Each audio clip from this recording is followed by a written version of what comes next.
Halo semuanya, Assalamualaikum warahmatullahi wabarakatuh. Salam sejahtera. Selamat datang di video pembelajaran kita hari ini, yaitu mengenai konsep dasar ilmu lingkungan.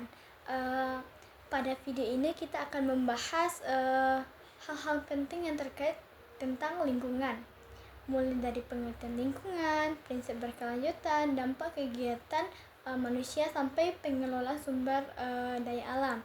Semoga melalui video ini kita dapat memahami materi dengan lebih mudah dan lebih jelas.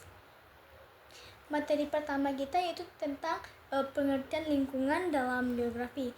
Pertama, mari kita memahami apa itu lingkungan. Apakah kalian sudah tahu apa itu lingkungan? Baik, di sini saya akan menjelaskan apa itu lingkungan. Lingkungan adalah segala sesuatu di sekitar makhluk hidup yang memengaruhi kehidupan makhluk tersebut. Lingkungan terdiri dari dua bagian utama, yaitu lingkungan biotik, yaitu makhluk hidup seperti manusia, hewan, dan tumbuhan. Sedangkan lingkungan abiotik itu seperti unsur-unsur tidak hidup seperti tanah, air, udara, iklim, cahaya matahari, dan batuan. Dalam geografi, struktur lingkungan dapat disusun dari level sederhana hingga paling kompleks, yaitu dari individu, populasi, komunitas, ekosistem, serta sampai ke biosfer. Setiap tingkatnya saling berhubungan dalam membentuk sistem kehidupan yang seimbang. Kedua kita yaitu mengenai konsep lingkungan berkelanjutan. Nah, selanjutnya kita masuk ke konsep penting, yaitu keberlanjutan lingkungan. Keberlanjutan berarti memanfaatkan sumber daya alam secara bijak agar tetap dapat digunakan oleh generasi saat ini tanpa mengorbankan kebutuhan generasi mendatang.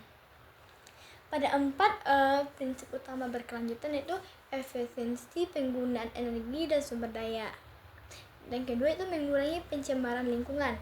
Yang ketiga itu adalah konservasi atau pelestarian alam. Sedangkan keempat itu perencanaan jangka panjang yang memperhatikan kelestarian lingkungan.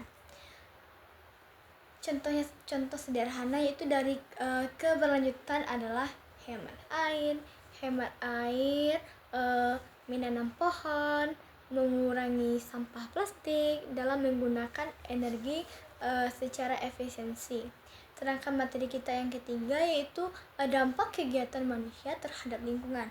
Manusia memiliki peran besar dalam mengubah kondisi lingkungan. Beberapa dampak yang sering kita temui adalah pertama itu perubahan penggunaan lahan, ya kan? Perubahan penggunaan lahan itu urbanisasi, pembangunan industri, dan pertanian intensif yang menyebabkan berkurangnya lahan hijau dan kerusakan habitat. Dan kedua itu pencemaran lingkungan. Pencemaran terbagi menjadi 3, yaitu pencemaran udara, yaitu dari asap kendaraan atau sampah pabrik itu kan, yang misalnya membakar karet. Nah, itu terjadinya asap yang membuat pencemaran udara. Sedangkan yang kedua yaitu pencemaran air akibat limbah rumah tangga dan pabrik. Yang ketiga itu adalah pencemaran tanah, yaitu dari sampah, bahan kimia, dan zat yang lainnya yang sangat berbahaya.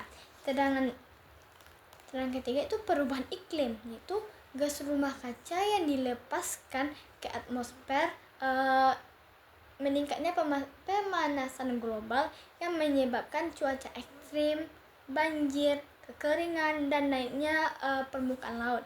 Dampak-dampak ini akan semakin parah jika tidak dikelola dengan baik. Nah, materi kita keempat itu mengenai pengelolaan sumber daya alam. Untuk mengatasi dan mencegah kerusakan sumber daya alam perlu dikelola dengan baik. Pertama itu pengelolaan air, itu menghemat air supaya tidak kekurangan air. Yang kedua itu menjaga daerah resapan. Yang ketiga itu mengelola limbah sebelum dibuang, seperti sampah-sampah organik, sampah-sampah anorganik. Yang kedua pengelolaan tanah, reboisasi atau penanaman kembali. Yang kedua itu terasering pada lahan miring. Yang ketiga itu pertanian ramah lingkungan. Ketiga itu pengelolaan hutan, itu mengurangi penebangan liar, menjaga keanekaragaman hayati, menetapkan zona konservasi. Mengelola sumber daya alam sangat penting untuk menjaga keseimbangan ekosistem. Masuk ke materi kita yang kelima, yaitu penerapan prinsip sains dalam pengelompokan lingkungan. Itu dalam pengelolaan lingkungan, ilmu pengetahuan berperan sangat besar.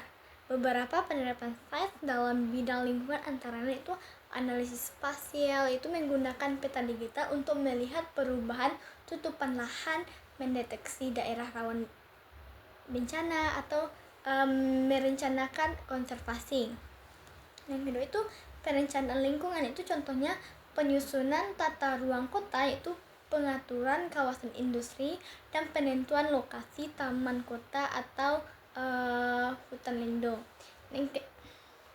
Yang ketiga itu adalah penelitian atau konservasi, itu kegiatan seperti memetakan keanekaragaman hayati, memulihkan ekosistem yang rusak, serta memperbaiki kualitas udara, tanah, dan air. Dari lima materi tadi bisa dapat kita simpulkan itu lingkungan itu terdiri dari unsur biotik dan abiotik yang saling berinteraksi. Sedangkan keberlanjutan lingkungan sangat penting untuk kehidupan jangka panjang. Yang ketiga itu aktivitas manusia memiliki dampak besar pada lingkungan, baik positif maupun negatif. Sedangkan yang keempat materi itu pengelolaan sumber daya alam harus dilakukan secara bijak. Yang kelima itu ilmu pengetahuan berperan penting dalam upaya konservasi dan perencanaan lingkungan. Nah, dari kelima materi tadi sudah saya jelaskan dan sudah saya sampaikan. Baik, apakah kalian udah paham? Pada materi ini terima kasih sudah menonton video pembelajaran kita hari ini. Semoga materi yang bisa saya sampaikan dapat membantu kalian memahami konsep dasar ilmu lingkungan dengan lebih mudah dan jelas. Sampai jumpa pada video pembelajaran berikutnya.